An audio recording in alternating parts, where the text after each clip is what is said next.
अस्सलाम वालेकुम। Hi guys, आज हम लोग आपके लिए लाए हैं कटवर्क वाले स्लीव्स। कटवर्क वाले स्लीव्स के लिए हम सबसे पहले पेस्टिंग पेपर लेंगे। उसकी चौड़ाई हम अपने अंदाजे से काट लेंगे।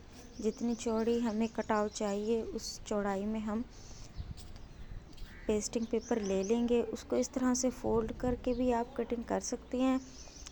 इस तरह से फोल्ड करके कटिंग करने में थोड़ा सा ऊपर नीचे हो जाता है, हम इसलिए इसको सीधी पट्टी लेंगे। सीधी पट्टी लेने के बाद हम इस तरह से निशान लगाएंगे कटाव के। गोलाई में भी कटाव हम कर सकते हैं और इस तरह से भी कटिंग करते हुए, निशान लगाते हुए हमें ये ध्यान रखना चाहिए कि कोने एकदम शार्प हो और एकदम आमने सामने हो। हमने कटिंग कर ली है। कटिंग करने के बाद हम इस तरह से नहीं रखेंगे, बल्कि इस तरह से पेस्टिंग पेपर को कपड़े के ऊपर चिपका देंगे। कोने एकदम आमने सामने हों, एकदम शार्प कोने बनने चाहिए और आमने सामने होने चाहिए। अब हमने पेस्टिंग पेपर को कपड़े पर, स्लीव्स पर चिपका दिया है। हमने स्लीव्स पर भी इसको मिड में चिपका देना है इस तरह से।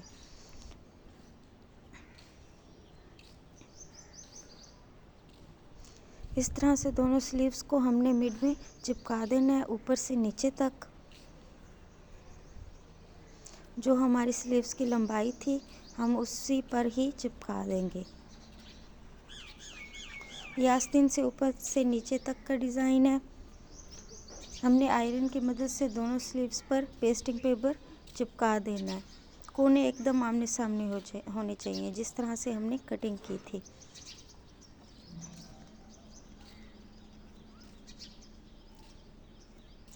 कोने जो हैं ऊपर वाले भी और नीचे वाले भी दोनों एकदम शार्प होने चाहिए।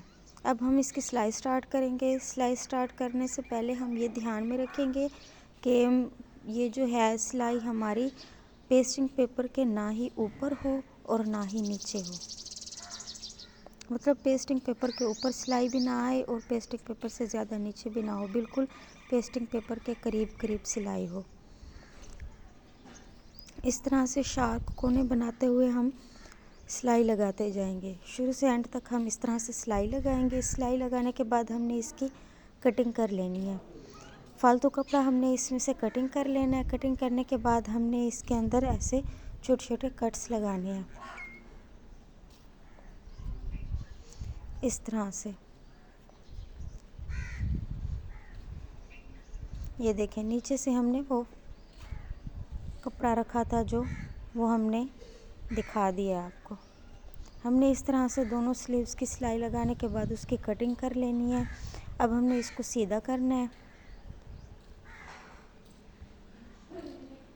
सीधा करके भी हमने कोने बना के ही रखने हैं, जिस तरह से मैंने आपको पहले बताया था।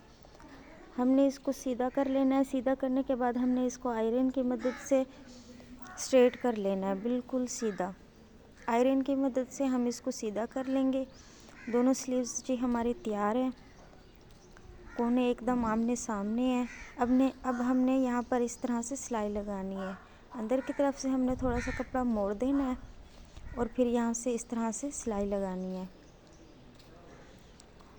सिलाई लगाने के बाद हमने इसके दरमियान में बीड्स, पर्ल्स या मोती वगैरह लगा देने हैं इस तरह से।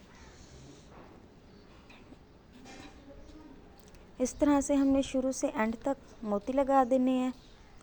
अब हम इस शर्ट का जो है वो नेक तैयार करने लगे हैं। नेक के लिए हम पेस्टिंग पेपर को इस तरह से कटिंग कर लेंगे। कटिंग करने के बाद हमने इसको पेस्टिंग पेपर को गले पर चिपका देना है और इस तरह से सिलाई लगा देनी है, जिस तरह से हमने बाजू पर सिलाई लगाई थी। सिलाई लगाने के बाद हमने उसके फालतू कपड़े की कटिंग कर ली है। कटिंग करने के बाद हमने गुलाई में जो है ये देखें छोटे छोटे कट्स लगाए हैं, ताकि हमें इसे उल्टा कर सीधा करने में आसानी हो।